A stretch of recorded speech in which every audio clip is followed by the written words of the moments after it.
अस्सलाम वालेकुम नाज़रीन, इमरान याकूब खान साहब और ज़फ़र इलाली साहब के साथ मैं हूं Sameena Pasha. Program view point में आपको खुशामदीद कहती हूं। पंजाब का बड़ा ज़िमनी इलेक्शन, 20 हल्कों का ज़िमनी इलेक्शन जिस पर है सबकी नज़रें जुड़ी और इंतहाई अहमियत के हामिल, जो न सिर्फ पंजाब हुकूमत का तयन करेंगे बल्कि आइंदा आने वाली सियासत का रुख भी बताएंगे कि किस तरफ होने जा रहा है। पाकिस्तान के लिए बहुत सारी चीज़ें स्टेक्स पर हैं इस पर, और ये वजह है कि हम इस वक्त देख रहे हैं कि जो बड़ी जमातें वो मैदान में उतरी हुई थी। इंतखाबी मुहिम ख़त्म होने में अब सिर्फ 1 घंटा 40 मिनट रह चुके हैं और आज रात 12 बजे इंतखाबी मुहिम ख़त्म हो जाएगी।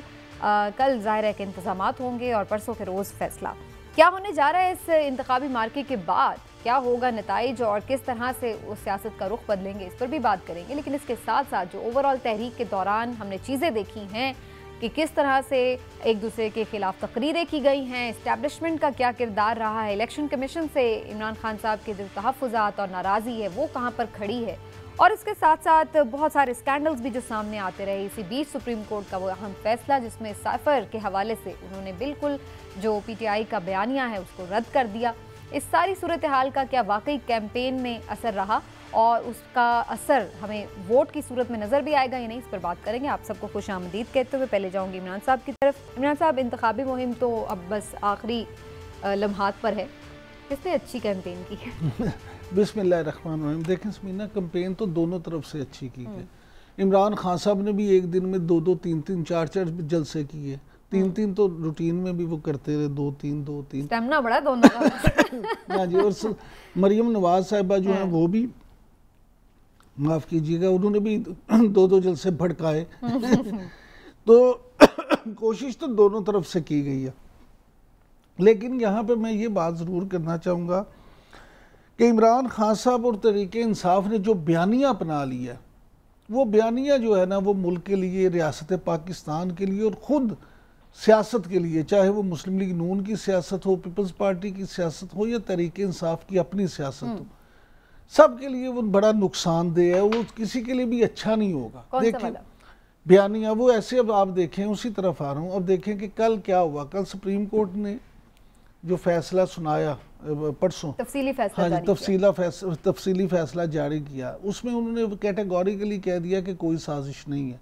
लेकिन इमरान खान साहब आज भी वही रट लाप रहे थे। नहीं, उन्होंने ये नहीं कहा कि कोई साजिश नहीं है। उनका ये कहना था कि वो जो रास्ता था वो इस रिकॉर्ड का हिस्सा नहीं था। देखिए, अब मामला ये है कि सुप्रीम कोर्ट ने इनका बयानिया तो वो दफन कर दिया, लेकिन ये बैरूनी साजिश साबित करने पे तुले हुए हैं। मेरी बात सुने, तहरीक इंसाफ जो है वो इस रियासती निज़ाम के ख़िलाफ़ इस वक्त है। शेख रशीद साहब बड़े समझदार सियासतदान हैं। उन्होंने आज एक बड़ा साहिब मशवरा दिया है कि आपको चाहिए कि आप इस्टेब्लिशमेंट के साथ ना उलझें। देखिए, जब इस्टेब्लिशमेंट आपकी मदद करे, जब आपके एक पेज है, तो उस वक्त तो इस्टेब्लिशमेंट बड़ी अच्छी है। जब आपकी मर्ज़ी का कोई फैसला आए, यानी जो आपको सूट करता हो, चाहे वो मेरिट पे ही हो, मैं ये नहीं कह रहा कि आपको फेवर दी जाए, मेरिट पे ऐसा फैसला आए जो आपको सूट करता हो, तो आप अदलिया की तारीफ़ें करें, बगले बजाएं। लेकिन वही अदलिया, मुल्की आला तरीन अदलिया, अगर आइन और कानून के तहत फैसला ऐसा सुनाए जो आपको सूट ना करे, जो आपको पसंद ना आए या जो आपके खिलाफ जाए, तो आप उन पर तनकीद करना शुरू कर दें। मुझे आप ये बताएं कि आप जब इन इदारों को इस तरह से मशकूक बनाएंगे, जब आप इन इदारों को इस तरह से मतनाज़े बनाएंगे, तो क्या होगा। देखिए, इमरान खान साहब, मैं हमेशा कहता हूँ, एक सियासी हकीकत है, एक पॉपुलर लीडर हैं, उनके लाखों फॉलोअर्स हैं, लाखों करोड़ों लोग उनको चाहने वाले हैं। जब वो ऐसा बयानिया अपनाएंगे तो फिर वो सारे नीचे तक उसको फॉलो करेंगे। आपकी बात तो बड़ी दुरुस्त है कि नहीं, इदारों को मुतनाज़ करना चाहिए, लेकिन जब आपको याद होगा जब PDM यही बातें करती थी, जब मियाँ साहब और नवाज शरीफ, मरियम नवाज साहिबा भी तनकीद करते थे, तो तब भी हम यही बात कर रहे होते थे कि इदारों को मुतनाज़। तो अगर वो सारी चीज़ें अगर नुकसानदेह उस तरह साबित नहीं हुई तो फिर ये भी नहीं साबित होंगी। अब देखिए, ये आपने बड़ी अच्छी बात की है। हम उस वक्त भी यही कहते थे ना कि ऐसी नहीं बात करनी चाहिए। अब इमरान खान साहब तो खुद कहते हैं कि ये लोग ठीक नहीं हैं। तो अगर ये जो ठीक लोग नहीं है बकौल आपके, आपने उनका ही तर्ज अमल अपनाना है, तो फिर आप कहाँ के ठीक है?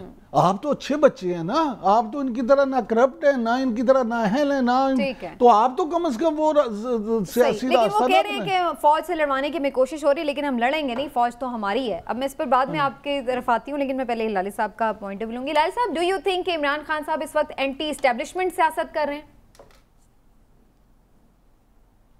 बिल्कुल 100% एंटी एस्टेब्लिशमेंट।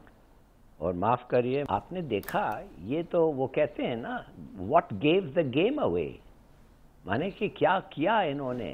3 दिन पहले इन्होंने रिजल्ट ये जजमेंट को पब्लिश कर दिया, माने 3 महीने तक कुछ नहीं, 3 महीने तक कुछ नहीं हमने सुना, मगर 3 दिन पहले, भाई 3 दिन बाद भी हो सकते थे ना। इसका मतलब क्या? लोग पूछ रहे हैं, मैं नहीं कहता, लोग पूछ रहे हैं कि क्या इन्फ्लुएंस करने के लिए वोटर्स को, नंबर 1। दूसरी बात है, आप देख रहे हैं हर किस्म की अनाउंसमेंट हो रहा है, पेट्रोल का, ये वो, किसी को फर्क ही नहीं पड़ रहा है। ये क्या इन्फ्लुएंस नहीं करेगा वोटर्स को? तीसरी बात देखिए, मैं आपको बताना चाहता हूं, हम कहते हैं कि इस मुल्क का सर चश्मा जो है वो अवाम होता है। अच्छा, अगर अवाम है सर चश्मा, तो इसका मतलब है कि जुडिशरी को तो अपॉइंट अवाम नहीं करती ना। जुडिशरी जो है वो अपने आप को अपॉइंट करते हैं, वो सिलेक्ट अपने आप को करते हैं, वो पोस्ट अपने आप को करते हैं, वो अपॉइंट अपने आप को करते हैं, वो प्रमोट अपने आप को करते हैं। तो किधर है पार्लियामेंट का अथॉरिटी? है ही नहीं। अच्छा, अब आप सोचिए क्या किया था, क्या कहा था डिप्टी स्पीकर। उसने कहा कि बेसिकली ये कुछ गलती हुई है, लिहाजा ये वोट ऑफ नो कॉन्फिडेंस में मैं इसको रद्द करता हूं, इसलिए कि मुझे शक है, समथिंग फिशी, मेहरबानी से इसको इन्वेस्टिगेट करें। प्रेसिडेंट ऑफ पाकिस्तान ने क्या कहा? लिखा, मेहरबानी से इसको इन्वेस्टिगेट करें। नहीं, क्यों भाई? माने क्या होता अगर भी कुछ नहीं हुआ बकौल उन जजेस के, तो फिर पता चल जाता ना, अगर थोड़ा सा इन्वेस्टिगेशन होता। ठीक, नो, आई एम सॉरी, ये जो इलेक्शन है ये 10 साल तक पाकिस्तान का पॉलिटिकल फ्यूचर डिटरमिन करेगा। इधर अगर धांधली हुई तो धांधली 2023 में होगा, इधर अगर धांधली हुई तो मेरे ख्याल में पाकिस्तान इलेक्शंस पे कोई क्रेडिबिलिटी अब नहीं होगी, और ये बड़ी अफसोस की बात है, बड़ी अफसोस की बात है। ठीक, लेकिन इमरान साहब एक दो बातें जो हिलाली साहब की हैं उस पर मैं ज़रूर आपका कमेंट चाहूँगी। तो ये बात कि बहुत सारी चीज़ें ऐसी हो रही हैं जिसको लोग कह रहे हैं कि ये वोटर सपोर्टर को इन्फ्लुएंस करने के मुतरादिफ है, और दूसरा जो सुप्रीम कोर्ट भी ये कह रही कि हमने देखा नहीं। बात ये है कि वो बार बार मुतालबा करें तो एक कमीशन बना ही दें, अगर वो झूठ बोल रहे हैं तो उन्हें झूठा ही साबित कर दें, बजाय इसके कि आप ना करें और लोग डाउट में रहें कि शायद सही कह रहा है इसीलिए नहीं कमीशन बना रहे। तो उससे बेहतर है कमीशन बना दें, और अगर वो गलत कह रहे हैं तो वो सामने आ जाए। बिल्कुल ठीक है। पहली बात तो ये कि हम तो सबसे पहले जिसने मुतालबा किया था कमीशन का, उस प्रोग्राम में मैंने किया था, आपको अगर याद, क्यों नहीं बना रहे ये लोग कमीशन? आपके ख्याल इन्हें से बनाना चाहिए, क्यों नहीं बना रहे? ये जानबूझ के बेवकूफ़ी कर रहे हैं, या अपनी को बात छुपाना चाह रहे हैं, या क्या करना चाह रहे हैं? मशकूक कर रहे हैं ना चीज़ों को खुद से। आप कमीशन बनाएं, जुडिशल कमीशन बनाएं और उसकी तहकीकात कराएं, नंबर 1। दूसरी बात ये कि जो अब हिलाली साहब ने फरमाया, अभी 2 बातें मैं ज़रूर करूँगा। एक ये कि इन्होंने फरमाया कि डिप्टी स्पीकर ने क्या कहा था। आइन और कानून जिसकी बालादस्ती की हमेशा हम बात करते हैं, हिलाली साहब ख़ुद बात करते हैं, उसी आइन और कानून के मुताबिक डिप्टी स्पीकर को ये कोई हक हासिल नहीं कि जिस दिन ये पेश की जाए तहरीक अदम इत्माद, उस दिन वो कुछ भी और कर सके। उसको सिर्फ उस दिन वोटिंग ही करवानी है, वो कुछ ना रूलिंग दे सकता है, ना कोई और काम कर सकता है, ना एजेंडा कोई रख सकता है। उस दिन सिर्फ तहरीक अदम इत्माद ही होगी। इसलिए सबसे पहली बात तो बुनियादी ये है। दूसरी बात ये, पेट्रोल की कीमतें, मुझे आप ये बताएं कि 20 हल्के, वो भी सूबाई असम्बली के, उनकी खातिर क्या मजीद पूरी कौम उसमें लगी रहे? भाई अगर पूरी हुकूमत भी तो उस पे खड़ी है ना, पंजाब पूरी हुकूमत उन 20 हलकों पे है। बात ये नहीं है, बात ये है कि ये माजी में कोई इसकी मिसाल मिलती है। आप देखें पेट्रोल और डीजल की कीमतें जितनी महंगी हो चुकी हैं, हम आपस में बैठे रोज इस बात का रोना रोते हैं। वो तो अच्छी बात है, मैं तो कहती हूँ कम रिलीफ मिला और मिलना चाहिए। बिल्कुल मिलना चाहिए, जरूर मिलना चाहिए, बार बार मिलना चाहिए। लेकिन ये मैं इस बात से मुत्तफिक नहीं हूँ कि 20 हलकों की वजह से, सिर्फ सूबाई असम्बली की 20 सीटों की वजह से ज़िमनी इलेक्शन तो हर वक्त कहीं ना कहीं। लेकिन इसका वैसे फायदा होगा ये, यानी चलिए उन्होंने इस नीयत से नहीं किया, आपकी बात मान ली, लेकिन क्या लोग वोटर सपोर्टर इस बात को, उसके लिए इम्पोर्टेंट है ये बात कि यार पेट्रोल भी कम हो रहा है, लगता है आगे चल के बेहतर हो जाएंगे हालात। ये कि मैंने तो ये कहा ही नहीं कि उन्होंने इस नीयत से नहीं किया। मैंने कहा अगर ये बात मान भी ली, मैंने नहीं कहा, नहीं मैंने मेरी गुजारिश सुने ना, मेरी गुजारिश सुने। मैं कहता हूँ हो सकता है उन्होंने इस नीयत से किया भी हो, लेकिन अगर उस नीयत से भी किया उन्होंने, तो बाकी जो 20 करोड़ अवाम को उससे फायदा हो रहा है, आप उसको तो फायदा होने दें। आप सिर्फ 20 हलकों की वजह से बाकी जो 1000 से ज्यादा हलके बनते हैं सूबाई असम्बलियों के, 1000 के करीब तो बनते ही हैं चारों असम्बलियों के, आप उन बाकी जो है उनको भी महरूम रखना चाहते हैं।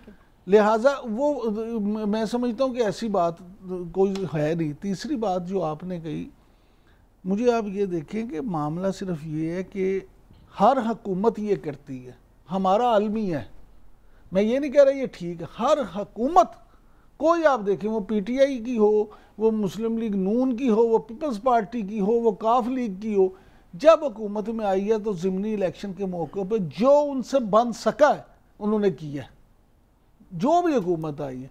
हालांकि अल्लाह करे कि कोई ऐसा हो जाए मामला कि यहाँ पे हम फेयर एंड फ्री इलेक्शन देखें और कोई भी हुकूमत हो जो वो उसमें इस तरह के काम ना करे। चलिए, इस वक्त फयाजुल हसन चौहान साहब हमारे साथ मौजूद हैं, साबिक वज़ीर आज़म इमरान साहब के मीडिया एडवाइज़र भी हैं और पंजाब की गहरी सियासत पे उनकी नज़र भी है, तो उनसे ज़रा बात करते हैं। और हमारे दोस्त भी हैं और जब भी आते हैं हमारे प्रोग्राम में काफ़ी कहके भी लगते हैं। चौहान साहब, आपको एक दफ़ा फिर से खुशामदीद कहती हूँ शो में, बहुत शुक्रिया आपके वक्त का।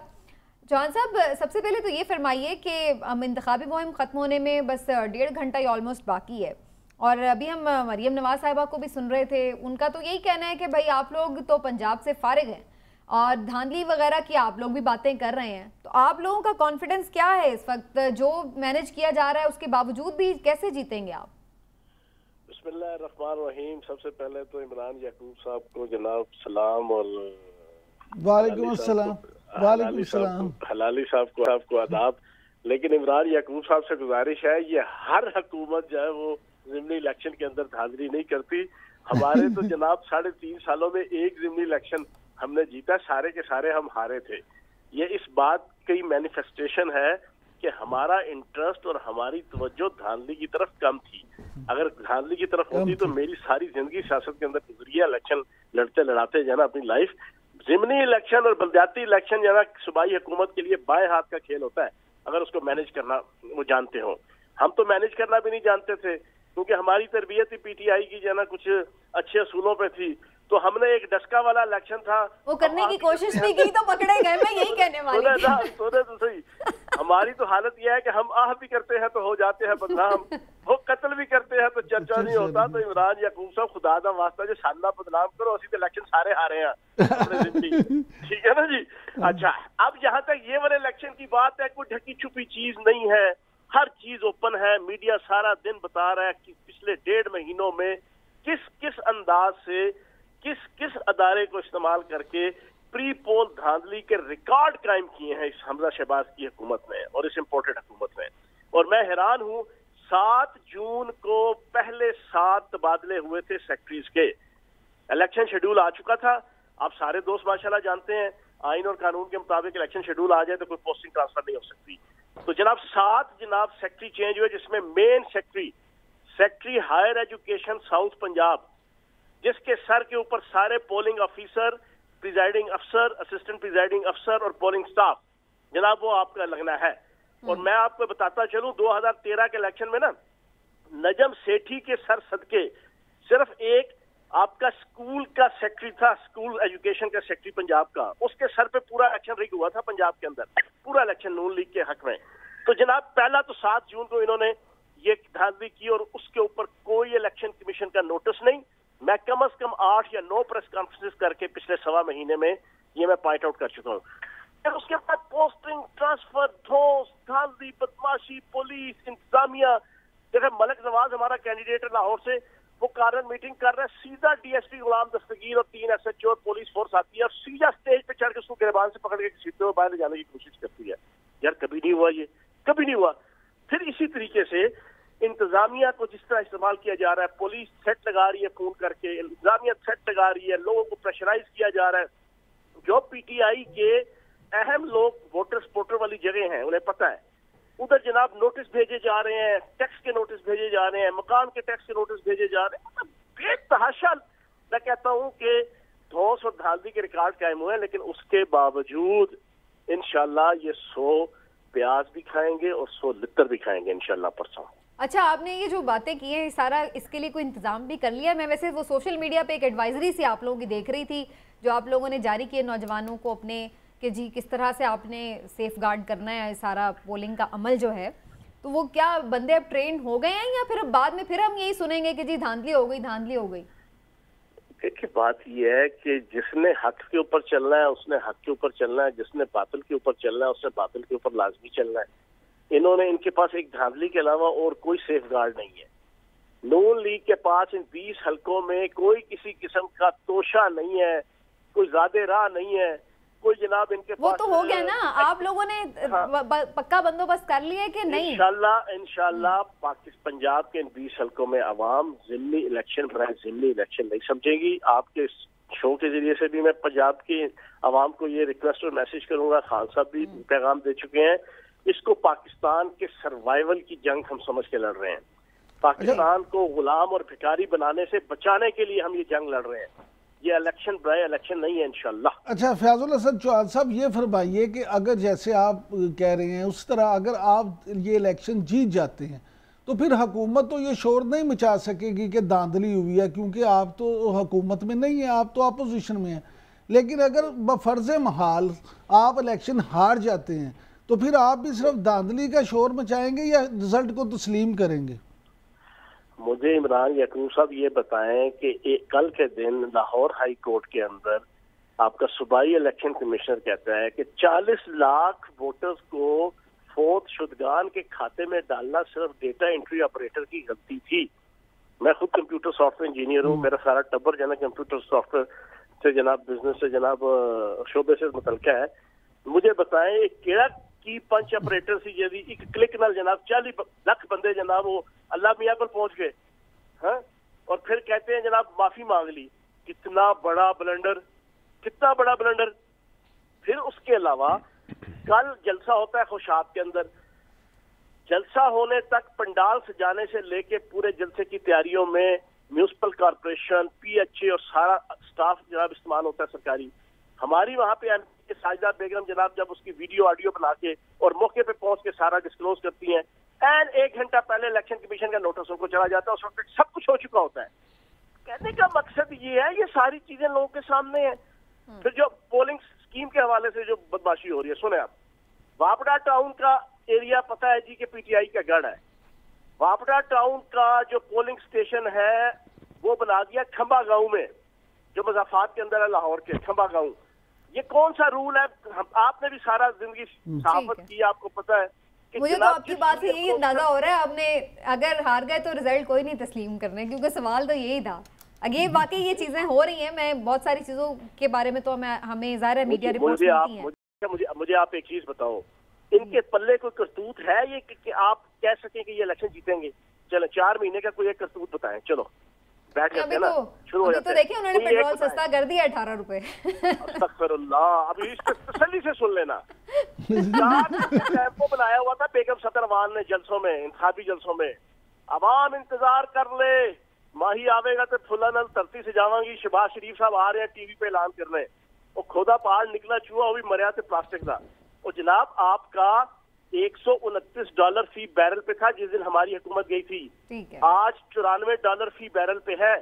और अगर फैक्ट्स एंड फिगर्स पे जाएं और स्टैटिस्टिक्स और मैथमेटिक्स पे जाएं तो $100 कीमत आराम से नीचे होनी हर हाल में जरूरी थी। ठीक, चलिए 17 जुलाई को पता चल जाएगा कि लोग इस रिलीफ से खुश हैं या नहीं। आपका बहुत बहुत शुक्रिया फयाजुल हसन चौहान साहब, आपने वक्त दिया और ज़ाहिर है उनके अपने तहफ़्फ़ुज़ात हैं इस हवाले से कि जी इलेक्शन को मैनेज की कोशिश की जा रही है या नहीं।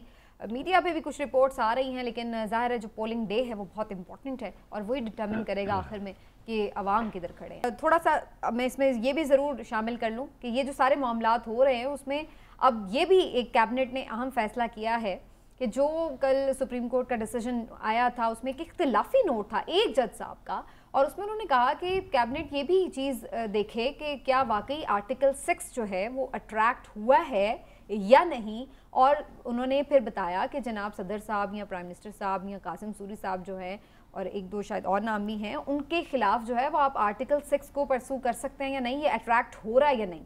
तो इस तरह से उनका इख्तिलाफी नोट था, लेकिन उसे एक इख्तिलाफी नोट की बुनियाद पर कैबिनेट मीटिंग में इस बात का फैसला किया गया कि जनाब इसके अगेंस्ट जो है वो गद्दारी का आर्टिकल 6 का मुकदमा चलाया ही जाएगा।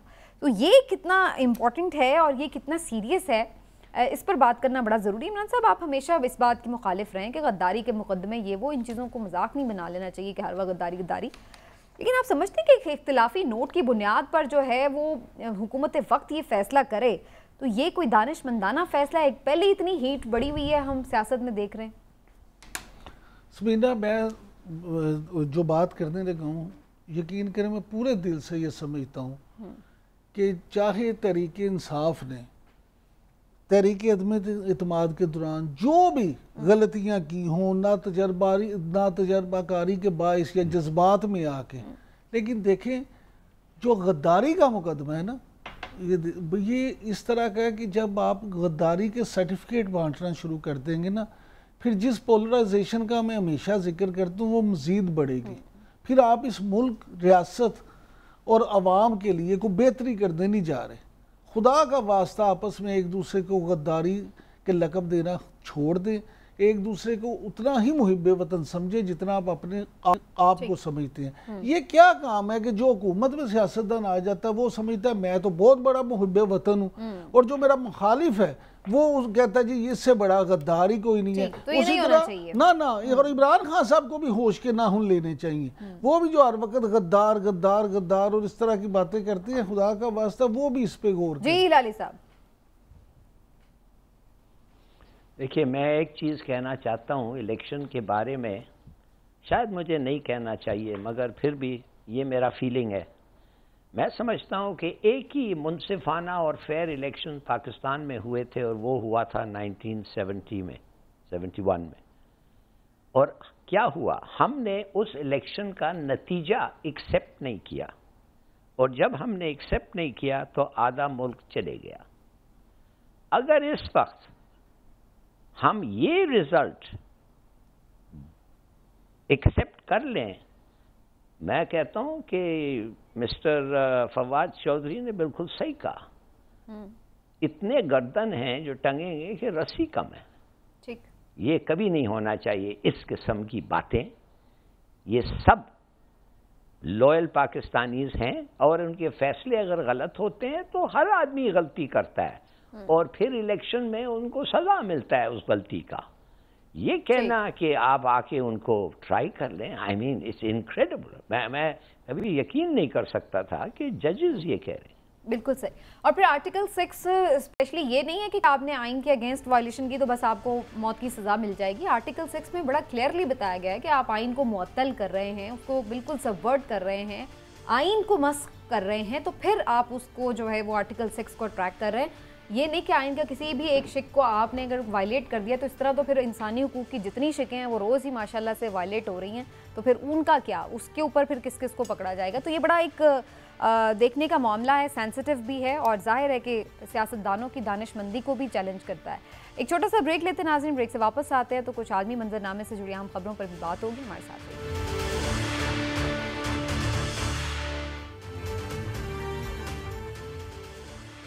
वेलकम बैक नाज़रीन। और आलमी मंजरनामे से जुड़ी एक अहम खबर है, उस पर भी बात करना बड़ा ज़रूरी है। थोड़ा ही वक्त है, मैं चाहती हूँ उस पर ज़रूर हम थोड़ी बात कर लें। वो ये कि जो अमरीकी सदर हैं जो बाइडन, वो सऊदी अरब पहुँचे हैं और उनकी जो MBS हैं उनसे मुलाकात भी मुतवक्के है। और ख़बरें ये भी आ रही हैं बहुत ज़्यादा कि जनाब शायद सऊदी अरब जो है वो इसराइल को तस्लीम कर ले या करने जा रहे हैं, या जो बाइडन उनको इस हवाले से कुछ पैगाम देंगे, कन्विंस करेंगे? क्या वाकई ऐसे होने जा रहा है? और अगर ये हो रहा है तो ये मुस्लिम उम्मा के लिए किस कदर कोई फिक्र अंगेज बात है, या फिर प्रैक्टिकली ये चीज़ें जो है वो देखने का वक्त आ चुका है? इस पर बात करना बड़ा ज़रूरी है कि क्या फ़लस्तीन का जो मसला है वो कहीं पसे पुष्ट तो नहीं चला जाएगा। मैं इस पर पहले कमेंट लेना चाहूँगी हिलाली साहब का। हिलाली साहब, ये जो बाइडन का सऊदी अरब का जो दौरा है उसका क्या मकसद आपको नज़र आ रहा है, और क्या वाकई जो ये खबरें आ रही हैं ऐसा ही आपको दिखाई दे रहा है कि होने जा रहा है? देखिए, ये कहना कि वो रिकग्नाइज करने वाले हैं, मैं समझता हूँ उन्होंने रिकग्नाइज कर लिया है। Head of state, head of government की मीटिंग्स हुई हैं, एक एक के टेरिटरी पे वो जाते हैं, ओवर फ्लाइट्स उनको परमिटेड है। मेरे ख्याल में अब कुछ रह नहीं गया एक्सेप्ट ए फॉर्मल अनाउंसमेंट, और फॉर्मल अनाउंसमेंट के बाद डिप्लोमेटिक रिलेशंस इस्टेब्लिश हो जाएंगे। तो मेरे ख्याल में ये एक बहुत बड़ा फतह है इजराइल और अमेरिका के लिए। मेरे अपने ख्याल में एक फ़लस्तीनियों के लिए, आई एम सॉरी, मगर ये एक बहुत बड़ा हार है उन पे। मैं नहीं सोचता था कि हम कोई मुसलमान मुल्क करेगा जिस तरीके से इन्होंने फ़लस्तीनियों को ट्रीट किया है और क्या नहीं किया है उनके खिलाफ। तो बड़ी अफसोस की बात आती है समीना कि ये हालत में इन्होंने जाके तो हिलाली साहब, पहले यूएई ने भी किया, अब सऊदीया भी करने जा रहा है। अगर तो आपको लगता है कि अल्टीमेटली फिर पाकिस्तान पे भी इसका प्रेशर होगा कि हम भी अपने स्टांस पे नजरसानी करें? बिल्कुल होगा, और जो लोग, कुछ काफ़ी लोग हैं इधर जो समझते हैं हमने रिकग्नाइज करना चाहिए इजराइल को। मगर मेरे ख्याल में जिन्ना साहब ने जो कहा था, कभी नहीं, जब तक पहले तो आप क्यों करते, आपकी क्या जल्दी है भाई? हाँ, ये कोई गुडीज आपको मिल जाएंगे कुछ अगर आपने कर दिया शायद, मगर इतना मैटर ऑफ प्रिंसिपल। कायदे आज़म मोहम्मद अली जिन्ना ने कहा था कि फ़लस्तीनियों के साथ हम आखिरी दम तक खड़े होंगे। ये कोई तरीका है खड़ा होना? ठीक, तो इसका मतलब है कि प्रिंसिपल स्टांस से हटना हमारे लिए शायद उस तरह से मुमकिन नहीं है। इमरान साहब, आपकी क्या राय है? क्या बदलती दुनिया के तकाज़ों के मुताबिक पाकिस्तान को भी जो हक़ाइक़ है, जो ग्राउंड रियलिटी, उनको देखते हुए फैसले करना चाहिए, या फिर जो हमारे फाउंडर कह गए हैं उनको प्रिंसिपल स्टांस का दर्जा देकर उसी के साथ रहना चाहिए, खड़े रहना चाहिए? समीना, आपने फाउंडर की पहले कौन सी बात मानी है जो ये बात आप नहीं मानेंगे, या नहीं मानेंगे तो कोई तूफान आ जाएगा? यहाँ कायद-ए-आज़म मोहम्मद अली जिन्ना ने जो बातें की, मैं तो कहता हूँ शायद इन्होंने गिन गिन के बाद में आने वाले हुक्मरानों ने उससे रूगर्दानी की है, गिन गिन के। आप बहुत सारी चीज़ें सब ही देख लें, इसलिए ये मामला नहीं है। मैं इससे पहले आपसे ये ज़रूर बात करना चाहूँगा कि देखें वक्त का धारा कैसे मुड़ता है। मुल्क अपनी मुआशी ज़रूरतों के लिए किस तरह से अपने मौक़िफ़ चेंज करते हैं। पूरी दुनिया में अब कमर्शलिज्म का दौर है, लोग अपना फ़ायदा देखते हैं। ये वही जो बाइडन है जो सऊदी अरब पे बड़ी तनकीद करते थे अपने इलेक्शन में कामयाब होने से पहले। आपको याद होगा 2019 में जब वो मुहिम चला रहे थे तो उन्होंने सऊदी अरब को तनहा करने का जो है ना वो अज़म का इज़हार किया था, और उन्होंने ये कहा था, ऐसे ऐसे अल्फाज सऊदी अरब के बारे में इस्तेमाल किए थे जो हम यहाँ पे दोहरा भी नहीं सकते। लेकिन वही जो बाइडन है अमेरिकी सदर, अमेरिका के सदर बनने के बाद अब उनकी ये है कि वो खुद चल के ना सिर्फ सऊदीया आए हैं, बल्कि अब दो चीज़ें हैं जिन पे वो ज़्यादा बात करेंगे जो ख्याल किया जा रहा है। एक ये कि वो तेल की कीमतें कम करवाने के लिए सऊदी अरब से बात करेंगे, और उसके खलीजी जो इत्तेहादी ममालिक हैं जितने, उनसे कहेंगे कि आप प्लीज़ पैदावार बढ़ाएं ताकि तेल की कीमत कुछ कम हो। दूसरा जो आपने पहले जिक्र किया कि इसराइल के हवाले से ये कहा जा रहा है कि जी वो इस पे करेंगे, और आज देखें कि उनके आने से पहले सऊदी अरब ने अपनी फ़ज़ाई हदूद जो हैं उसके इस्तेमाल की इजाज़त दे दी है। अब मामला ये है कि हम तो हमेशा इस बात का रोना रोते हैं कि जी देखें कश्मीर पे रिस्पॉन्स नहीं करते सऊदीया या यूएई, या वो उस तरह से साथ नहीं देते। मैं आपसे अक्सर ये कहता हूँ, बड़ी बदनसीबी की, बड़ी ही इंतहाई अफसोस की बात है लेकिन हमारे यहाँ अब मुस्लिम उम्मा वाला तस्वर कोई नहीं रहा। ये सिर्फ बातें अब किस्सा कहानियों में, किताबों में मिलती हैं। ठीक। ये मुल्क अपना अपना फ़ायदा देखते हैं, पाकिस्तान को भी अपना देखना चाहिए फ़ायदा, और ज़रूर आप फ़लस्तीनियों की मदद करें, ज़रूर आप उनका साथ दें, लेकिन ये भी देखें कि दूसरी पूरी दुनिया आपके साथ क्या कर रही है। क्या मुस्लिम उम्मा के ममालिक आपके मुश्किल में आपके साथ आते हैं? क्या आपके साथ खड़े होते हैं? क्या कश्मीर कॉज जो आपका सबसे, कश्मीर पाकिस्तान की शहर आ गया, उस पर वो आपके साथ कितना खड़े हैं? ठीक। ये सारी चीज़ें भी बड़ी गौर, बल्कि ये बड़ा आपने रेलेवेंट पॉइंट छेड़ा है हिलाली साहब। ये भी एक तासुर है कि अगर हर चीज़ को हम पसे पुश्त ही डाल दें और इतना ही लाइट और प्रैक्टिकल प्रैग्मेटिक अप्रोच के साथ चीज़ों को डील करने लगें, तो फिर इसका मतलब है जैसे फ़लस्तीन का मामला है उसको सॉर्ट आउट करके एक तरफ करके दबा दुबू के दबाया जा रहा है, फिर इसी तरह कश्मीर का भी मामले के साथ यही होगा। आप समझते हैं कि ये इस तरह इस पे भी कॉम्प्रोमाइज़ हो सकता है? अगर आप इजराइल को रिकग्नाइज कर दें तो आपके पास कोई स्टांस आप नहीं ले सकते हैं कश्मीर पे। ये मैं आपको बता दूं।